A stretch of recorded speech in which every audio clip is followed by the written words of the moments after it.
first topic is the study of meaning. Definition: the study of meaning or semantic is the branch of linguistics that studies the meaning of words, phrases, sentences, and text in the context of language. There are several types of semantics, including lexical semantics, or studying the meaning of words, compositional semantics, or studying how meaning is formed from smaller parts, and pragmatic semantics, or studying how context affect meaning.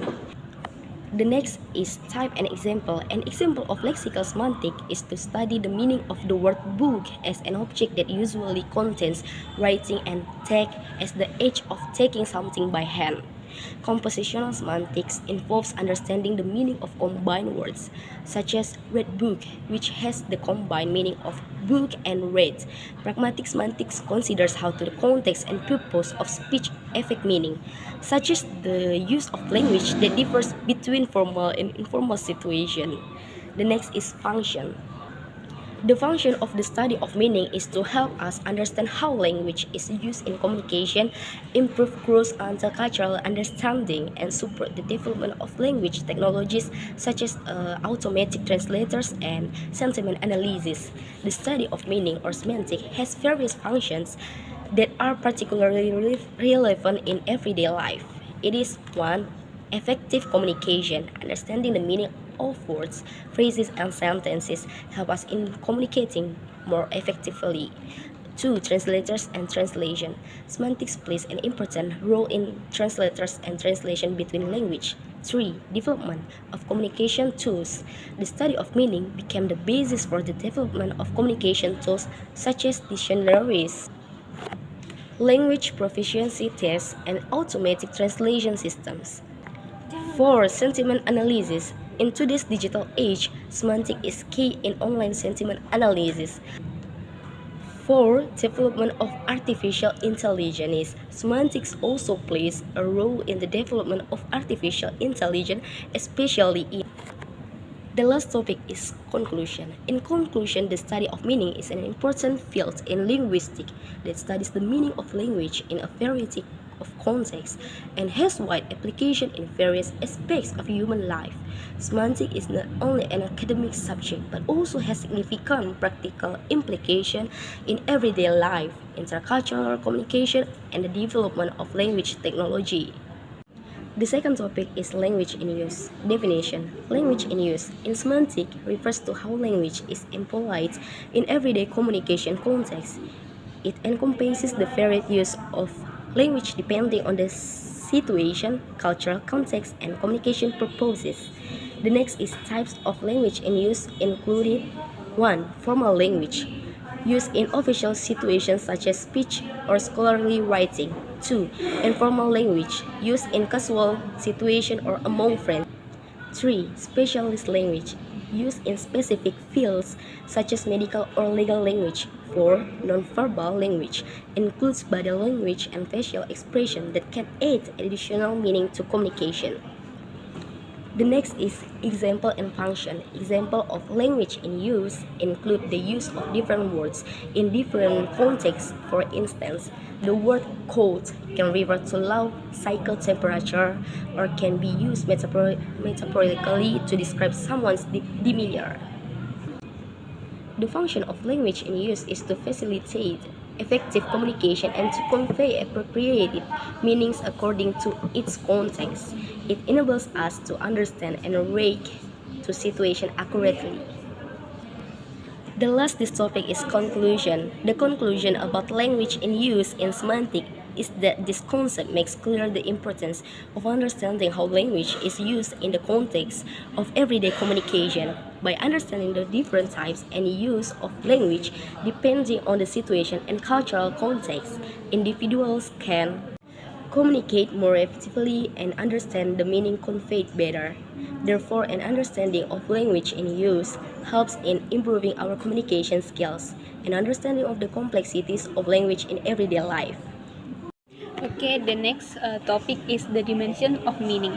The dimension of meaning is a concept that delves into a various layers of significance and interpretation that can be attributed to words, symbols, action, or experience. It explores how individuals assign value, purpose, and understanding to different aspects of life and communication. In linguistics, the dimension of meaning refers to the semantic content carried by language and how words convey ideas, emotions, and intentions. Understanding the dimension of meaning involves recognizing that communication is not merely a transfer of information but also a complex process influenced by context, culture, and individual perspective. It acknowledges that words and symbols can hold multiple interpretations and connotations, leading to varied understandings among different people. Exploring the dimension of meaning can lead to a deeper understanding of communication, language, and human interactions, highlighting the richness and complexity of how we convey and interpret message in our daily lives. The next topic is semantic roles. Semantic roles, also known as data roles or thematic roles, are the relationship that exists between the verb and its argument in a sentence. These roles help in understanding the specific functions that nouns and pronouns play in relation to the action expressed by the verb. Some common semantic roles include the first, agent, the entity that performs the action denoted by the verb. The second is patient, the entity that undergoes the action or is affected by it. The third is theme, the entity that undergoes a change of state or location. The fourth is experiencer, the entity that perceives or experiences something. The fifth is instrument, the means or tool used to carry out the action. And the sixth is location, the place where the action occurs. The seventh is source, the origin of the action or movement. And the last one is goal, the destination of the action or movement. Understanding semantic roles help in identifying the participants in a sentence and clarifying their relationships to the action. By assigning these roles, we can unravel the meaning of sentences more effectively. In summary, the dimension of meaning encompasses the layers of significance in language, while semantic roles elucidate the relationship between the verb and its arguments, shedding light of how different elements contribute to the overall meaning of a sentence. The fifth topic is lexical relation. Definition. Lexical relation refers to the connection between the meanings of words. They are categorized into various types, including synonymy, antonymy, hyponymy, polysemy, and homonymy. Synonymy involves words with closely related meanings that can often be substituted for each other in sentences. Antonymy is the relationship between words with opposite meanings. Hyponymy is a hierarchical relationship where the meaning of one word is included in the meaning of another, often described as is a kind of or a type of. Polysemy refers to words with multiple meanings that are related by extension. Homonymy is when words have the same form but different meanings, and homophones are words that have the same pronunciation but different meanings. In linguistics is a field of linguistics that studies the relationship between words in language. Notable experts in this field include George Miller, Charles Fillmore, and Noam Chomsky. They have made important contributions to understanding how words are related to each other in language. Types of lexical relation. In semantics, lexical relation refer to the ways in which words are related to each other in meaning. These relations help us understand how words are connected in language. Some common lexical relations include: the first is synonymy, is words that have similar meanings like big and large. Another example is beautiful, a synonym for attractive; happy, synonym for joyful; true, synonym for correct; and false, synonym for wrong. The second is antonymy, is words that have opposite meanings like hot and cold. Example: black, antonymy for white; short, antonymy for tall; and big, antonymy for small. The third is hyponymy or hypernymy. Hyponymy are more specific words within a category, while hypernymy are more general. For example, rose is a hyponymy of flower, and flower is hypernym of rose. Another example is male to main, tree to apple, and sport to tennis. The fourth is meronymy or holonymy. Meronymy are parts of a whole, while holonymy are the whole itself. For instance, hill is a meronymy of car, and car is a holonymy of hill. Example is referring to the American technology industry as Silicon Valley. The fifth is polysemy. When a single word has multiple related meanings, like bank, meaning both a financial institution and the side of a river. Example is fair, beautiful, market; fix, to attach or repair; grain, to a bird construction equipment. And the last line, light, is a non-heavy object, what the sun gives off. The sixth is homonymy, is words that are spelled or pronounced the same but have different meanings, like bath or flying mammal and bath or sports equipment.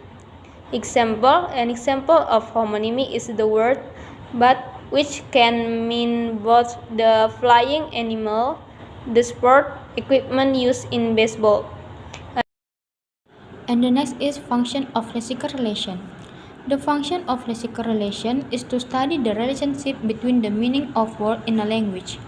This relationship can include: the first is synonym, word with similar meanings; the second is antonym, word with opposite; the third is hyponym, a specific word that is part of a more general category; and the fourth is polysemy, a word with multi-type meanings; and the fifth is homonym, word with the same spelling but different meanings.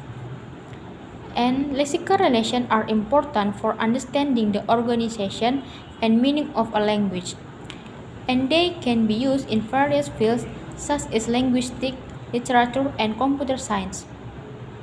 Lexical relations are essential in understanding the meaning of words and how they relate to each other, which is crucial in natural language comprehension and production. And the last topic is translation and transfer predicate. Definition: translation and transfer predicate. Translation predicates express movement from one place to another place, while transfer predicate involve moving something from one place or person to another. Translation verb signify going or coming from one place. Like example, the bus goes from Greenville to Stratford. Transfer verbs include putting or removing, giving or taking away, and communicating, such as squirrels stash nuts in the oak tree. This distinction clarifies the roles of source, goal, and path in language. The types of translation and transfer predicate is have specific argument, roles like theme, source, goal, and path. And another example of translation and transfer predicate is Fenwick drove the bus from Greenville to Stratford, showcasing the action of causing movement. And the next is type of predicates. The first is simple predicates. A simple predicate is the verb alone and does not include its modifier. The example is she skipped, and the second is she skipped quickly. The third, James left the party. The fourth, Jennifer slammed the door. The fifth, the cat drank the milk. In the first two sentences, the sample predicate is skipped. In the third sentence, the simple predicate is left. In the fourth sentence, the simple predicate is slammed. In the fifth sentence, the simple predicate is drank. And the second type is compound predicate. A compound predicate links to verb with a conjunction, with the two verbs sharing the subject. And the last is function transition and transfer predicate. The function of transition and transfer predicate is many such predicates express transition, which is movement from one place to another place, respectively the start and the goal.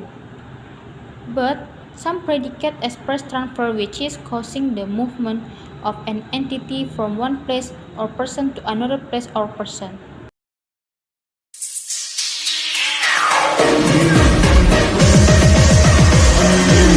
Good.